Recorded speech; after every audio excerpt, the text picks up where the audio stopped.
मन मंदिरा गजर भक्तीचा। गुरुनी सांगितलं, मला माहिती होतं ना तू एक ना एक दिवस मला शिकवण्याचा प्रयत्न करशील म्हणून एक डाव मागे ठेवलेला होता।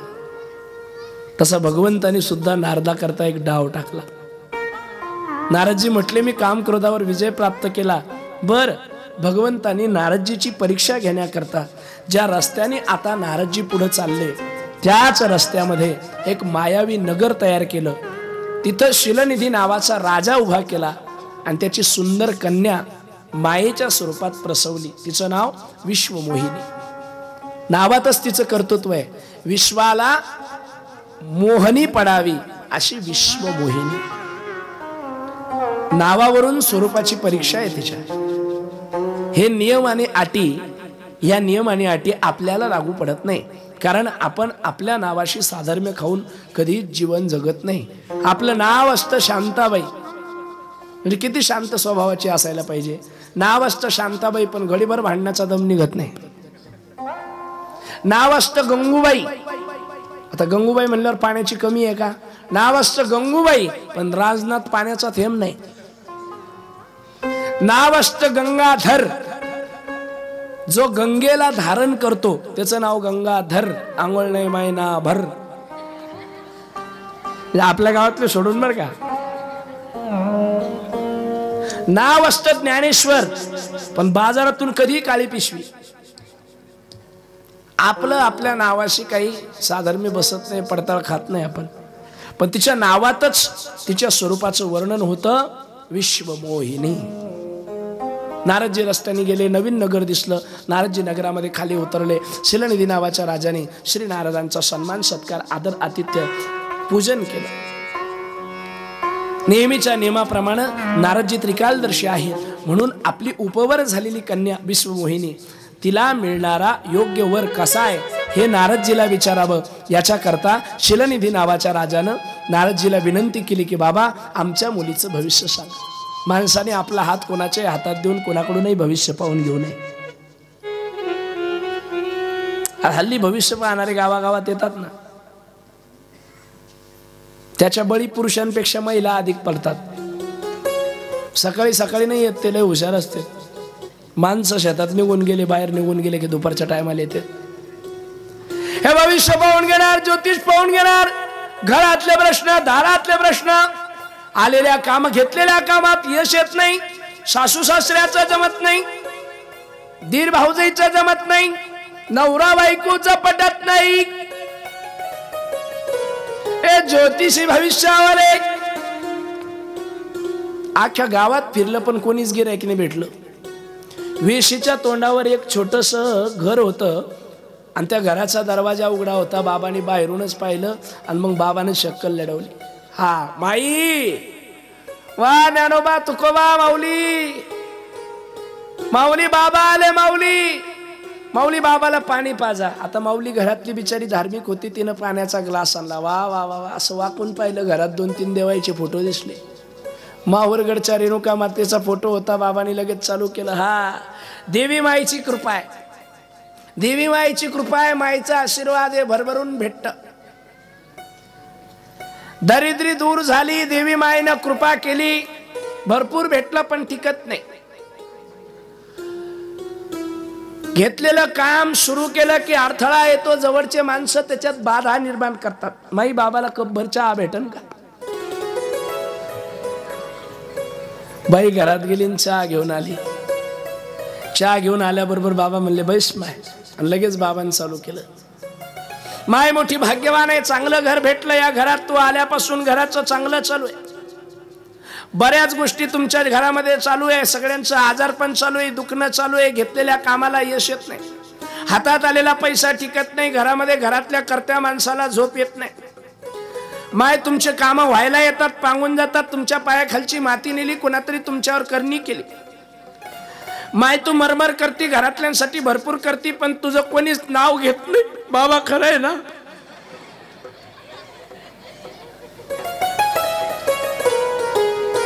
बाबा याचा उपाय, बेटा ताण घेऊ नको, बाबा याचा उपाय करते। असा मणी देते की सगळ्या भानगडी एका मिनिटात नीट होते. मग ते लगेच तुम्हाला रुद्राक्षाचा मणिगिनी काढून तुमच्या हातात देणार आणि त्याच्या बदल्यात तुम्ही त्यांना टोपल्यावर दाणे देणार. इकडं नाही घेऊन येणार पण तिथं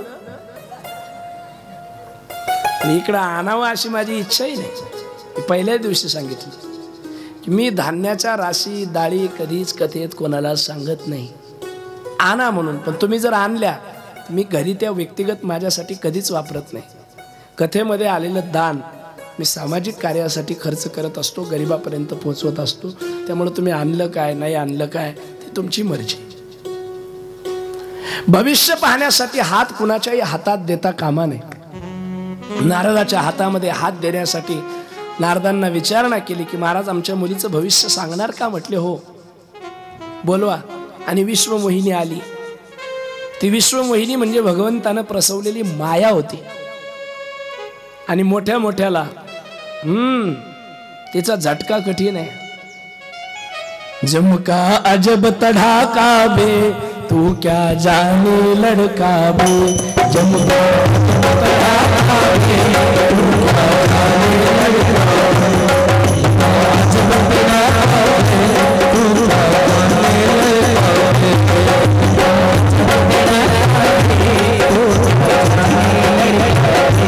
जमका अजब तढ़ाका बे तू क्या जाने लड़का बे, जमका अजब तढ़ाका बे तू क्या जाने लड़का बे, जमका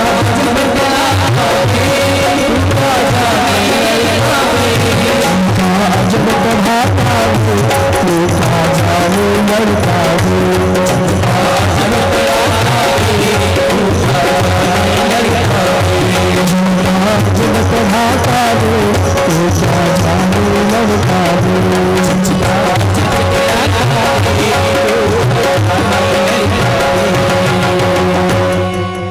भ्रांति की बड़ी बड़ी नदियां बीच में, माया पवन घन दाट, गुरु बिन कोण बतावे बा.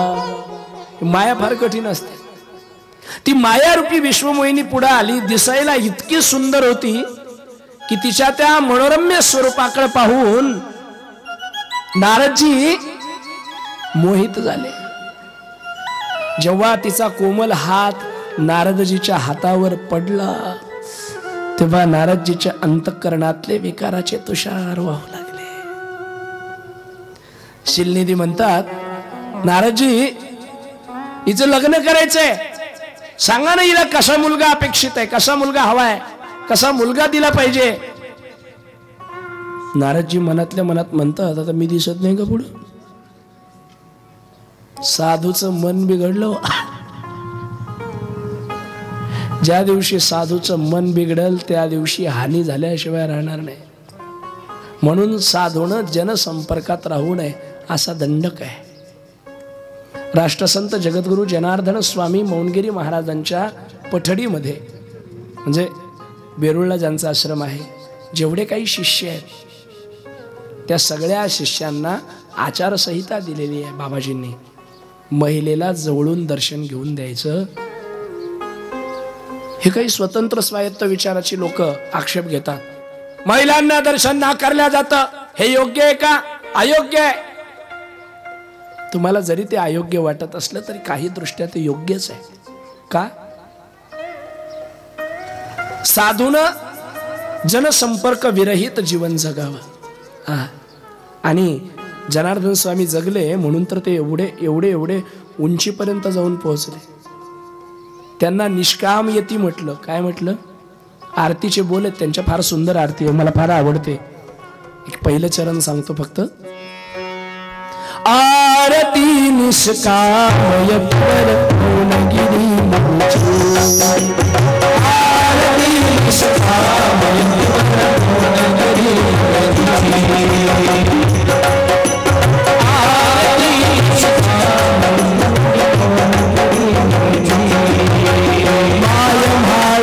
पुत्र जनार्दन, माय भाळसा पुत्र जनार्दन, त्यागी वृत्ती ज्यांची जनार्दन, त्यागी वृत्ती ज्यांची, आरती निष्काम यती वर मौनगिरी मुझे.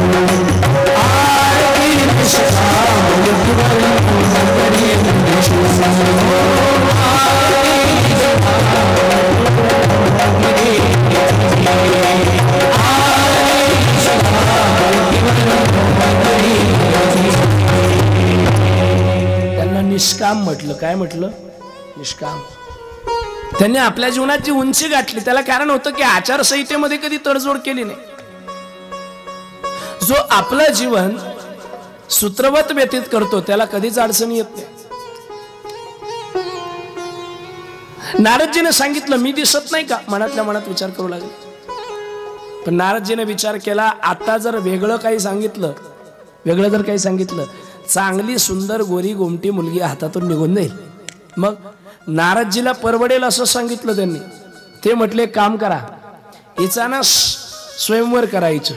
म्हणजे हिला जो मुलगा आवडेल या कन्येला त्याच्या गळ्यात माळ घालू द्या, त्याच्यातच तिचं कल्याण आहे.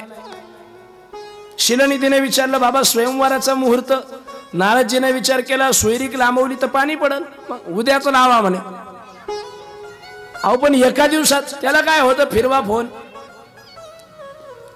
देशोदेशीच्या सर्व राजांना संदेश पोहोचवण्यात आला आणि दुसऱ्याच दिवशी विश्वमोहिनीच्या स्वयंवराची तयारी करण्यात आली. नारदजीनं राजाला तयारीला लावून दिलं आणि विष्णू भगवंतापासून पुढे मार्गक्रमण करणारे नारदजी पुन्हा रिवर्स रिटर्न आले, परत आले. भगवान विष्णूच्या पुढे आल्याबरोबर भगवान विष्णूंनी ओळखलं. लागला गड्या गळाला मासा. नारदजी जय हो प्रभू, जय हो, कसे आहात? म्हणले देवा मजेत. भगवान म्हणतात मला नाही विचारणार तुम्ही कसे आहात. नारदजी म्हणाले तुमचं काय, तुमच्या पायथ्याशी बसलेले असते म्हणे रमा पायचेपत, तुमची नामची बरोबर आहे का? भगवंतानी ओळखलं. बोले नारदजी तो फिर क्या चाहते हो, ब्याह करना चाहते हो? बोले भगवान वैसा तो कोई विचार नहीं है, लेकिन कभी कभी लगता है. तो भगवान बोले तो एडजस्टमेंट करा दू. ते म्हणले मग सोयरिकीची नाही. म्हणले तेव्हा ते सगळं झालेलं आहे, फक्त एक काम कर माझं. बोला. आपण रूप प्रभू देहू मोही, काही दिवसापुरतं फक्त तुमचं रूप मला उष्ण द्या. शंका होती इतकी सुंदर पोरगी लांबलचक शेंडीवाल्याला लग्नाला हो म्हणेल का? महाराज आहे ना, सुंदर गोरी गोमटी मुलगी महाराजांसोबत लग्न करायला होकार देईल का? आता त्यातच कल्याण आहे का? महाराज नसेल एखादा प्रॉपर्टीनं श्रीमंत असेल, पण तो तुम्हाला सुखात ठेवलच याची शाश्वती. आमचे संस्कार तुम्हाला सुखी ठेवण्यासाठी पूरक ठरतील, पोषक ठरतील. त्याच्याकरता निवड करत असताना सात्विक वृत्तीचा, धार्मिक वृत्तीचा मुलगा निवडलेला भला.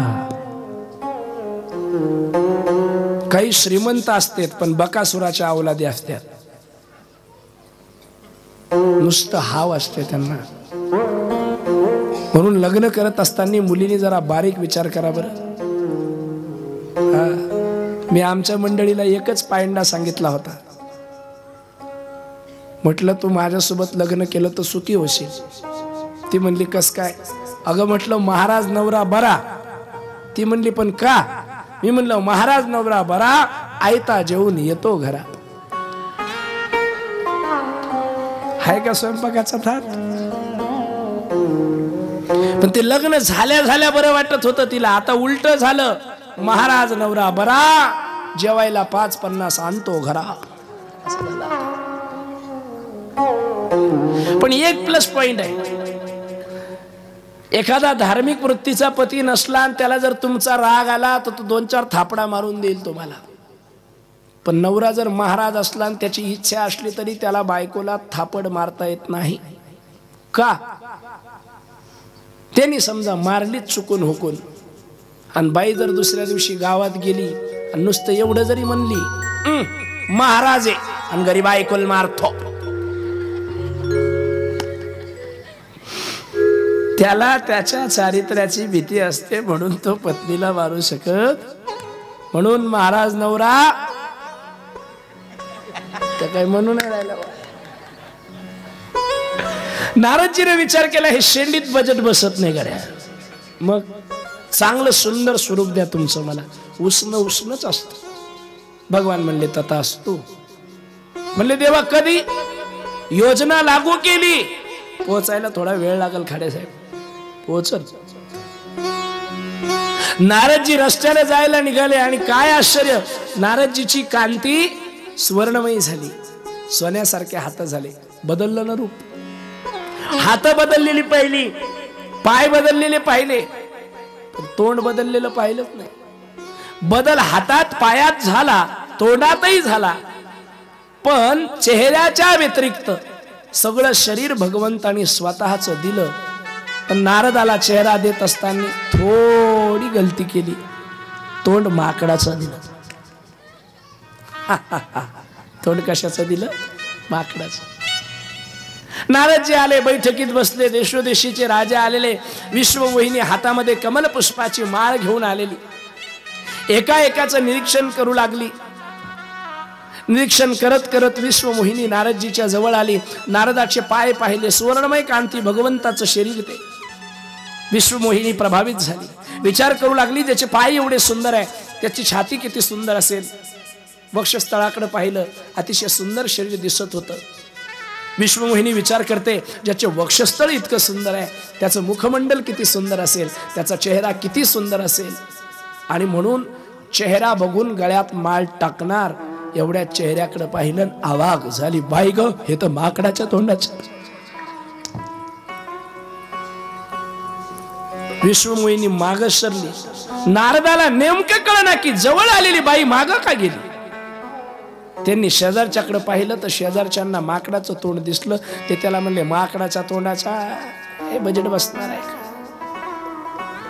माकडाच्या तोंडाच्या म्हणल्यानं नक्की माझं तोंड माकडाचं तर नाही हे पाहण्यासाठी दर्पणाकडे नारद मुनी निघून गेले.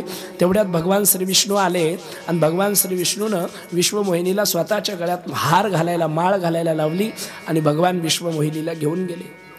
नारदानी चेहऱ्यामध्ये आरशामध्ये जाऊन पाहिलं, स्वतःचा चेहरा माकडाचा होता. आता नारदजीच्या लक्षात आलं, भगवंतानी छळ केला, कपट केला आपल्यासोबत. नारदजी पळत पळत निघाले. कशा करता? विश्वमोहिनीला जाऊन सांगण्याकरता. ए बाई, नारदजी विचार करतात, ह्या तोंडापेक्षा तर आपलं ओरिजिनल बरं होतं. सांगायला आले की बाई, माझा हा चेहरा नाही, मी काल आलो नव्हतो का, तो बाबा आहे मी. ते सांगण्यासाठी परत येणार, पण आता वेळ निघून गेली होती. तोपर्यंत विश्वमोहिनीला घेऊन भगवान नारायण निघून गेले होते. आले सभेमध्ये, बघितलं विश्वमोहिनी नाही. कुणी नेली? म्हटले नारायणानं वरून नेली. मग तर तळपायाच्या मस्तकातच गेली. तर मग कळून चुकलं की याला हिच्यासोबत लग्न करायचं होतं, म्हणून मला माकडाचं तोंड दिलं. म्हणले देवा, राक्षसासोबत कपट करत होता ते वेगळं आहे, पण भक्तासोबत कपट. राग आला. आवेशाच्या भरामध्ये नारद मुनी परतीच्या प्रवासाला वैकुंठाकडे निघाले. जाता जाता इतका आवेश होता मनामध्ये, इतका राग होता की त्या रागामुळं भगवंताला भीती वाटू लागली की नारदाचा प्राण कुंठित होऊ नये. म्हणून भगवान नारदानी वैकुंठापर्यंत पोहोचण्यासाठी अवधी लागेल, वेळ लागेल, अवकाश लागेल, म्हणून नारदजीला भेटण्याकरता स्वतः वैकुंठाहून आले. मग आले तर एकटं यायचं ना. संग उमाता राजकुमारी, एका बाजूला लक्ष्मी आणली, संग रमाता राजकुमारी, एका बाजूला आणली लक्ष्मी आणि दुसऱ्या बाजूला आणली ती मुलगी जिच्या सोबत नारदाला लग्न करायचं होतं. दोन्ही हातात दोघी जणी राई रुक्माबाई, उभ्या दोन्ही दोबाही, मयूर पिच्छच्या मरे ढाळती ठाईच्या ठाई. नारदजी आले. नारदजीनं पुढे बघितलं, भगवान बरा आलास म्हणले, तुझ्याकडेच येत होतो. कपटी छल्या, तुला कधी कुणाचं बरं वाटलं का? कधी कुणाचं बरं झालेलं चांगलं दिसलं का तुला? तुझ्या डोळ्यात म्हणे सूर्या फिरतात. आता कळालं तू फार धूर्तायस देवा. कधीतरी या नारदाला लग्न करण्याची इच्छा झाली होती आणि मला जिच्या सोबत लग्न करायचं तिला पळून घेऊन आलास तू. भगवान म्हणतात, नारदजी जाऊ द्या ना, राहून द्या ना. असं कसं राहून द्या, जाऊन द्या, तुला सोडणार नाही देवा. या कृत्याची शिक्षा तुला झाली पाहिजे. मला जिच्या सोबत लग्न करायचं होतं तिला तू पळून घेऊन गेलास आणि माझ्या जीवनामध्ये विरह निर्माण केला ना देवा. या विरहाची जाणीव तुला झाली पाहिजे. म्हणून या नारदाचा श्राप आहे की जसं मला जिच्या सोबत लग्न करायचं तिला तू पळून घेऊन गेलास, एक दिवस तुझ्या पत्नीला सुद्धा याच विश्वमोहिनी सारखं कुणीतरी उचलून घेऊन जाईल आणि तुझ्या पत्नीच्या गैरहजेरीमध्ये तुला त्रास भोगावा लागेल, तेव्हा तुला पत्नीच्या विरहाची किंमत कळेल. माझा श्राप आहे तुला. आणि देवा दुसरा श्राप आहे तुला, माकडाचं तोंड दिलंस तू मला. तुला काय वाटतं माकडं काहीच कामाची नाही, पण एक दिवस याच माकडाची आवश्यकता तुला पडेल. हा या नारदाचा श्राप आहे. असं म्हणून नारदानी भगवान श्री विष्णूला श्रापित केलं आणि क्रोधाच्या भरामध्ये श्राप देऊन वरती बघू लागले. तर ज्या रमा आणि राजकुमारीला घेऊन भगवान आले होते, ना रमा होती ना राजकुमारी होती. मागं पाहिलं ना नगर होतं ना राजा होता. नारदजी अवाक झाले. भगवान हा काय प्रकार आहे? म्हटले नारदजी तुम्ही म्हटला होता ना मी काम आणि क्रोधावर विजय प्राप्त केला. विश्वमोहिनी सोबत लग्न करण्याची इच्छा व्यक्त करून तुम्ही कामावर विजय प्राप्त केलेला नाही हे सिद्ध करून दिलं.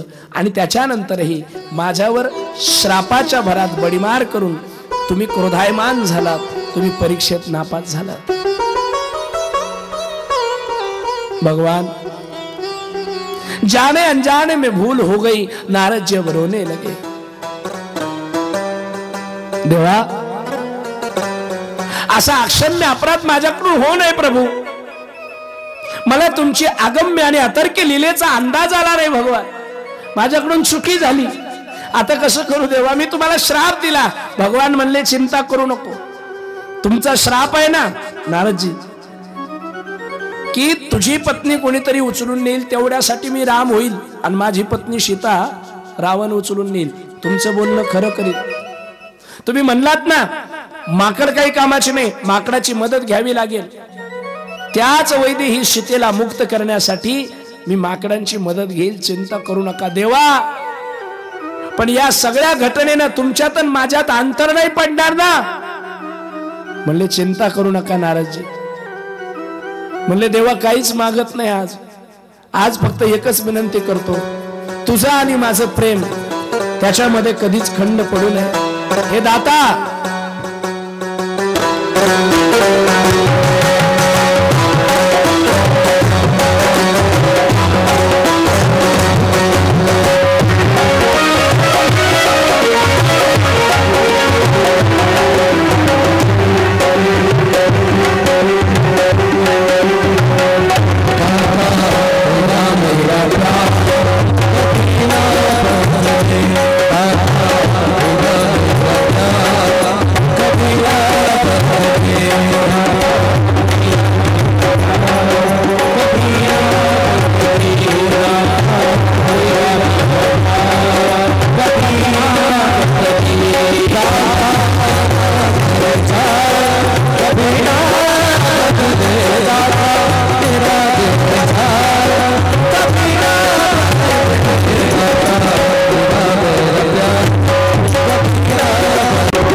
कभी ना बदलता था मेरा दिल चाह, कभी ना बदलता था तेरा मेरा प्यार, कभी ना बदलने को दाता तेरा मेरा प्यार, कभी ना बदले।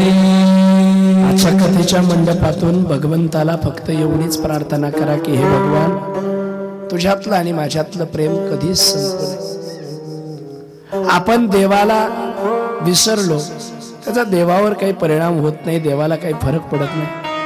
पण ज्या दिवशी देव आपल्याला विसरला त्या दिवशी जग आपल्याला विसरायला वेळ लागत नाही.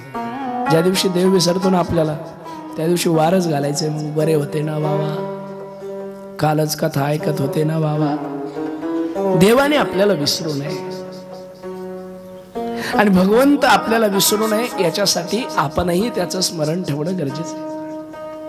नारदजींना आपल्या कृत्याचा पश्चाताप झाला, परंतु त्या सगळ्या घटनेतून त्यांनी भगवंताला श्राप दिला. या कारणासाठी राम अवतार झाला.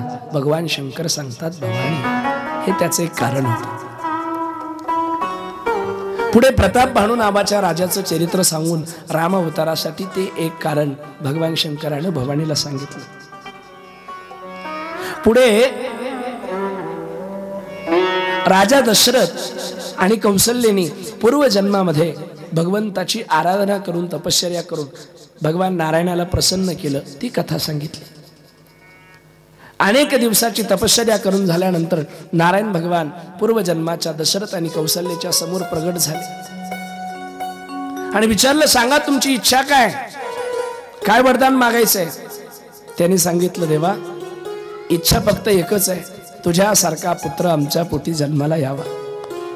देवाने सांगितलं, माझ्यासारखं दुसरं कोणीच नाही, माझ्यासारखा मीच आहे. त्यामुळं माझ्यासारखा म्हणून तुमची इच्छा पूर्ण होणार नाही. म्हटले, मग देवा तूच ये.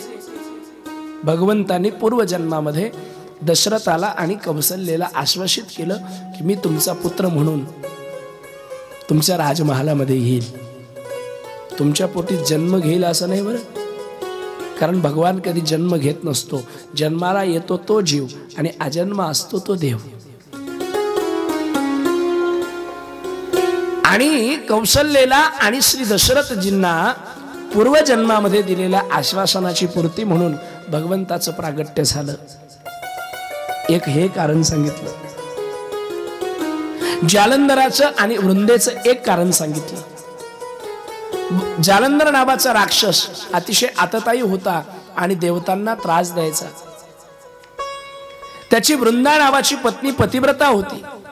त्या पातिव्रत्याचं पुण्य एकत्रित करायची आणि त्या पातिव्रत्याचं पुण्य आपल्या पतीला ओपायची, समर्पित करायची आणि त्याच पुण्याच्या जोरावर हा जालंधर नावाचा राक्षस आतताईपणा करून देवतांना त्रास द्यायचा. सगळ्या देवतांनी भगवंताला विनंती केली की नारायणा, जालंधराचा बंदोबस्त करायला हवा. आणि म्हणून जालंधराचा बंदोबस्त करण्यासाठी भगवान विचार करू लागले. तेव्हा लक्षात आलं की जोपर्यंत वृंदेचं पातिव्रत्य शिल्लक आहे तोपर्यंत जालंधराचा निपात होणं शक्य नाही. मग जालंधर मारायचं असेल तर वृंदेचं पातिव्रत्यपण जे आहे ते पणाला लागलं पाहिजे किंवा पातिव्रत्यपण संपलं पाहिजे. म्हणून एक दिवस जालंधर युद्धासाठी युद्धभूमीवर गेलेला असताना भगवान नारायणाने जालंधराचं रूप घेतलं आणि भगवान नारायण वृंदेच्या राजमहालामध्ये गेले. आपले पती आता तर युद्धाला गेलेले, ते पुन्हा परत कसे आले हे पाहून वृंदा अवाक झाली आणि विचारू लागली, स्वामी तुम्ही तर युद्धाला गेला होता, मग इतक्यात आपण परत कसे आलात.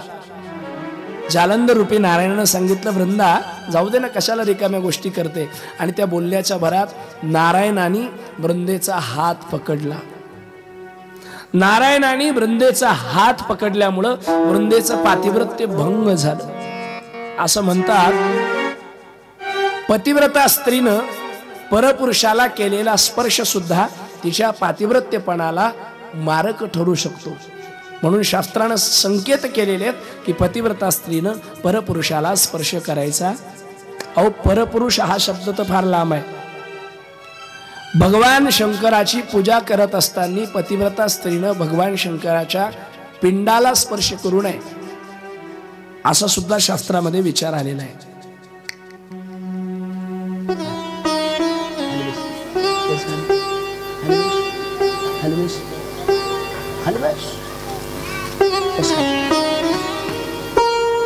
पक्का आहे बा तो कराड महाराजचा आहे ना. महाराज लोकांचे पोरं पक्केच असतात. चला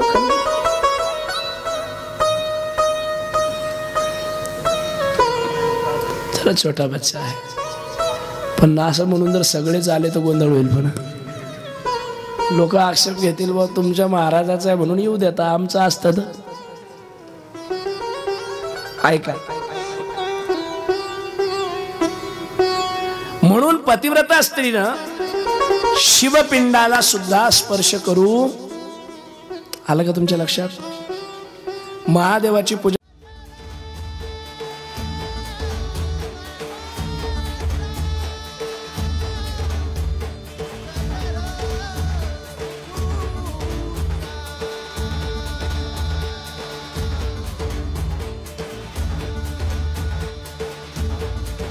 मन मंदिरा गजर भक्तीचा